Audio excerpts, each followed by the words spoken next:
There we go. That ought to have fixed the time scope. Let's try it out. Uh-oh. Whoa! Oh. Who on earth are you? Oh. Excuse me, I am asking you a question. I asked you a question.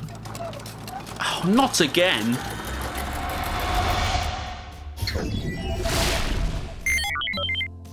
Who are you? I am so confused. I was so confused. I will be so confused. Huh? Ah, I understand what's happening. I understood what happened. I will understand what's going to happen. That must be me in the past tense, and that must be me in the future tense. Hey, that is a cool spear. That was a cool spear. That will be a cool spear. Right, this is ridiculous. I am going. This was ridiculous. I went. This will be ridiculous. I will go.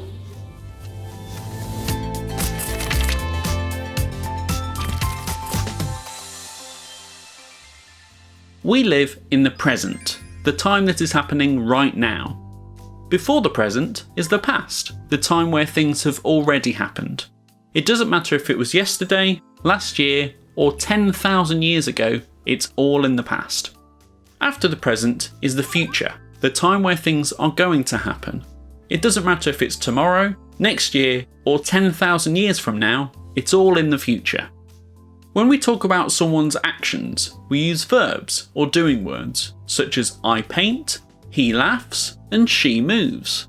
These three verbs, paint, laughs, and moves, are all in the present tense because they're describing something that is happening right now.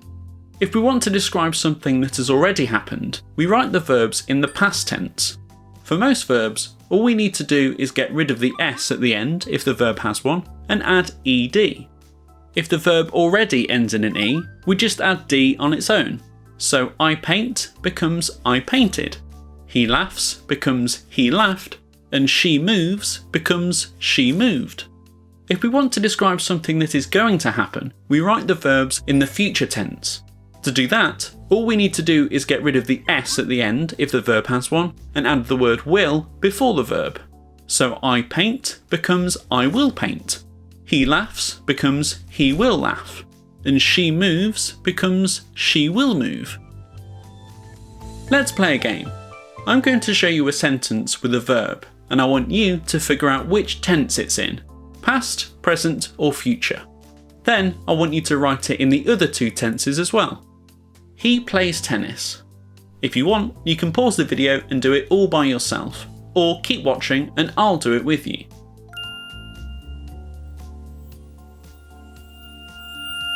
Okay, so this sentence is in the present tense because it's describing something that's happening right now. Let's write it in the past tense. I'm going to remove the s at the end of the verb plays and add ed. He played tennis. Brilliant. Now I'll write it in the future tense. I'll remove the s at the end again and add the word will before the verb play. He will play tennis. Yep, sounds right too. Let's look at another sentence. You will look at the stars.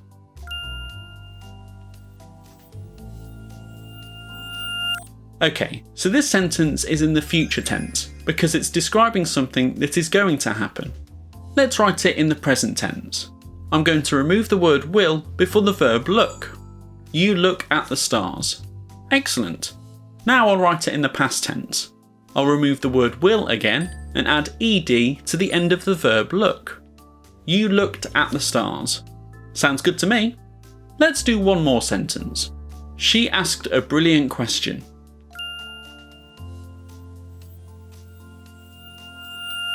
Okay, so this sentence is in the past tense because it's describing something that has already happened. Let's write it in the present tense. I'm going to remove the ed at the end of the verb ask. She asked a brilliant question. That doesn't quite sound right yet. I think I need to add an s on the end of ask. She asks a brilliant question. There we go, much better. Now I'll write it in the future tense. I'll remove the ed again and add the word will before the verb ask. She will ask a brilliant question.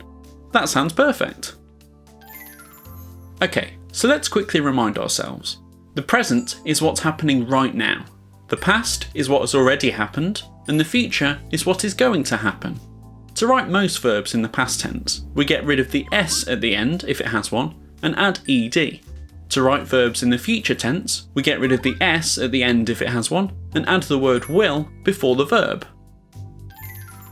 So far, we've seen some rules for verbs in the past tense and future tense, but there are also rules for the present tense. The present tense rules depend on the subject of a verb, which is who or what is doing the action. For example, you might be wondering what that pesky s is at the end of some verbs and not others.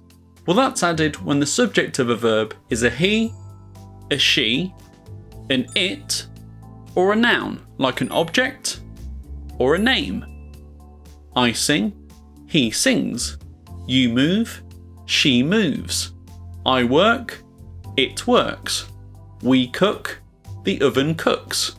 They dance, Chris dances. If the subject of a verb is a he, a she, an it, or a noun like an object or a name, the verb needs an s at the end. You'll notice though that if the subject is I, you, we, or they, the verb doesn't change. Did you know, for some verbs, we add more than just an s at the end? If a verb ends in a vowel, like go or do, or if it ends in an s, like pass, we actually add an es to the end. I go, he goes. You do, she does. We pass, the car passes. And if the verb ends in a y, like fly or try, we get rid of the y and add ies to the end. I fly, he flies. You try, she tries. We carry, the truck carries. So far, we've looked at verbs that follow a nice neat pattern when we write them in different tenses. I waited, I wait, I will wait. These are called regular verbs because they follow a regular pattern. Unfortunately, this pattern doesn't work for all verbs. In fact, there are many irregular verbs that have their own pattern. For example, Max brings his dog to work. This sentence is in the present tense because it's describing something that is happening right now. We can easily write it in the future tense as well. Max will bring his dog to work. But what happens when we try to write it in the past tense? Max bringed his dog to work. This isn't correct because bring is an irregular verb. We can't use the ed method like we did before and write bringed. Instead, the past tense of bring is brought. Max brought his dog to work. Here's another one. She righted in her diary. This isn't correct either, because write is also an irregular verb. The past tense of write is wrote. She wrote in her diary. Here's some more irregular verbs. Begin becomes began. Build becomes built. Buy becomes bought. Catch becomes caught. Dig becomes dug. Feed becomes fed. Find becomes found. Grind becomes ground. Grow becomes grew. Know becomes knew. Meet becomes met. Ring becomes rang. Send becomes sent. And win becomes won. You might notice that even though these verbs are irregular, there are still some patterns they follow. Begin and ring turn their I sound into an A sound. Begin, began, ring, rang. Build and send turn their D at the end into a T. Build, built, send, sent. Buy and catch replace everything after their first letter with the sound ought. Buy, bought, catch, caught. Dig and win turn their I sound into an sound. Dig, dug, win, won. Feed and meet turn their E sound into an E sound. Feed, fed, meet, met. Find and grind turn their I sound into an OW sound. Find, found, grind, ground. and grow and know turn their O sound into an oo sound. Grow, grew, know, knew. Another pesky irregular verb is to be, and this one's a little bit more tricky because it likes to change a lot more depending on its subject, especially in the present tense. I am tall, you are tall.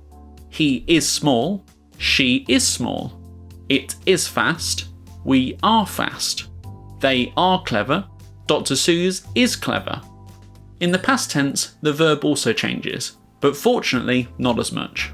I was tall, you were tall. He was small, she was small. It was fast, we were fast. They were clever, Dr. Seuss was clever. And in the future tense, you'll be glad to hear that it doesn't change at all. I will be tall, you will be tall. He will be small, she will be small. It will be fast, we will be fast. They will be clever, Dr. Seuss will be clever. That's a lot of changes to remember, but we can make it easier by putting all those verb forms into a table, like this. You could write the table down to help you remember it, or if you want, you can download the table in the video description. Did you know the three tenses, past, present and future, can be split up even further into a total of 12 tenses? So far, we've only looked at what's known as the simple past, present and future, but there's also the continuous past, present and future, the perfect past, present and future, and the perfect continuous past, present and future. You don't need to worry about all 12 tenses, but let's have a look at one of those groups, continuous. Mia sailed on the water, Mia sails on the water, Mia will sail on the water. These sentences are written in the simple past, simple present, and simple future. We can think of the simple tenses as describing a short moment of the past, present, or future. It's like how a photograph captures just a single point in time. Let's write them a little differently. Mia was sailing on the water, Mia is sailing on the water, Mia will be sailing on the water. These sentences are written in the continuous past, continuous present, and continuous future. We can think of the continuous tenses as describing a period of the past, present, or future. While the simple tense is like a still photograph capturing a short moment, the continuous is like a video capturing a longer period of time. You'll notice that in each continuous tense, the main verb is the same, sailing. This is called the participle of the verb and is made by adding ing to the end of the verb in the present tense. This applies to every single verb, even the irregular ones. So we have learning, walking, looking, flying, breaking, painting, and so on. Sometimes though, the spelling changes. So for words like run, sit, and flip, the last letter of the verb is repeated before adding ing. Similarly, verbs like make, taste, and pace that end in an e get rid of the e before adding ing. If we go back to the three continuous sentences, you'll notice that they all have another verb in them. Was, is, and will be are forms of the verb to be, and they all follow the same pattern we saw in the table earlier. Okay, so let's quickly remind ourselves one more time. To write regular verbs in the past tense, we get rid of the s at the end if it has one, and add ed. For irregular verbs, there are patterns we can use. Takes, took, shake, shook. To write any verb in the future tense, we get rid of the s at the end if it has one, and add the word will before the verb. Right, I'd better get you two back to your own time periods.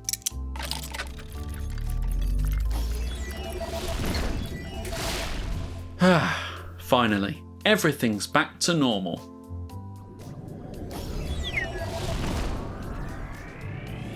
Huh?